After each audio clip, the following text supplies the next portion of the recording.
ED ഏറ്റെടുത്തതുമായി ബന്ധപ്പെട്ടുള്ള പ്രതികരണങ്ങൾ നടത്തിയേക്കാം. ജനങ്ങൾക്ക് വേണ്ടി പ്രവർത്തിക്കുന്ന, ജനങ്ങളുടെ ചെലവിൽ പ്രവർത്തിക്കുന്ന പാർട്ടിയാണ് CPIM. അത് എപ്പോഴാണോ ജനങ്ങൾ ഞങ്ങളുടെ ഒപ്പം ഇല്ലാതിരിക്കുന്നത് അന്ന് ഈ പാർട്ടി ഉണ്ടാവില്ല. നേരെ മറിച്ച് അംബാനി അദാനിയും എപ്പോഴാണോ ഒപ്പം ഇല്ലാതിരിക്കുന്നത് അന്ന് BJP ഉണ്ടാവില്ല, അന്ന് കോൺഗ്രസും ഉണ്ടാവില്ല. ഞങ്ങളെ സംബന്ധിച്ചിടത്തോളം അതൊരു പ്രശ്നമുള്ള കാര്യമല്ല. ഞങ്ങൾ ജനങ്ങളോടൊപ്പം നിൽക്കുകയാണ്, ജനങ്ങൾക്ക് വേണ്ടി പ്രവർത്തിക്കുകയാണ്, ജനങ്ങളുടെ ചെലവിലാണ് പ്രവർത്തിക്കുക. ആര് എന്നാ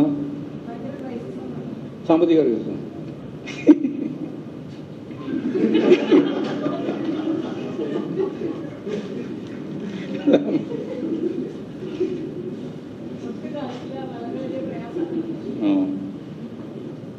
ഞാൻ നേരത്തെ പറഞ്ഞതാണ്, ഞങ്ങൾ ലക്ഷങ്ങളും കോടികളൊന്നും പിരിക്കുന്ന ആവശ്യമില്ല. ഞങ്ങൾക്ക് ജനങ്ങളിൽ നിന്ന് കുണ്ടിക കളക്ഷൻ അല്ലെങ്കിൽ ചെറിയ ചെറിയ ചെറിയ പണം ഒക്കെ വാങ്ങാൻ.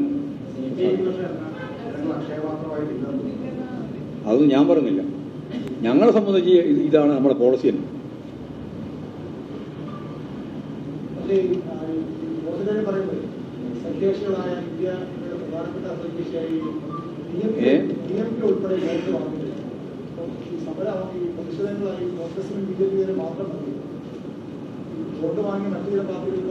ഉണ്ട്, അതിന് ചെറിയ ചെറിയ പാർട്ടികളില്ല. ഇതല്ലേ പ്രധാനപ്പെട്ട രണ്ട് കക്ഷികൾ, BJP കോൺഗ്രസും. അതിൽ ഞാൻ കോൺഗ്രസിനെ പോലും അതിൻ്റെ ഒന്നാം പ്രതിയിലേക്ക് കൊണ്ടുവന്നില്ല. ഞാൻ കൊണ്ടുവരുന്നത് BJP തന്നെയാണ്.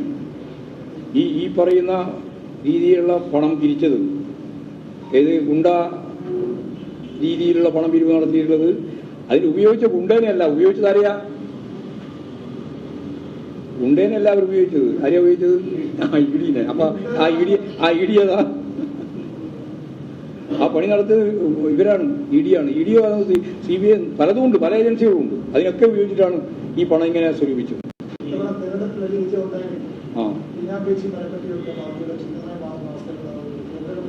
അതൊക്കെ വലിയ ഗൗരവത്തിലെടുക്കില്ല, അതൊന്നും കണക്കിലെടുക്കേണ്ടത്. അതായത് അതൊക്കെ ഏതോ ഒരു ചെറിയ യോഗത്തിൻ്റെ അകത്ത് പ്രവർത്തകരോട് പറയുമ്പോൾ പറഞ്ഞ ഒരു തമാശയാണ്. ആ തമാശ വെറുതെ ആവശ്യമില്ലാതെ പർവ്വതീകരിച്ച് നിങ്ങൾക്ക് താല്പര്യത്തിന് വേണ്ടി വാർത്തയാക്കിയത് മാത്രമേ ഉള്ളൂ.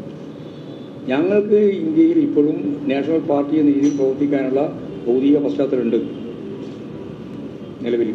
ഇലക്ഷൻ ശേഷം ഉണ്ടാവും, കുറേ കൂടി ശക്തിപ്പെടും.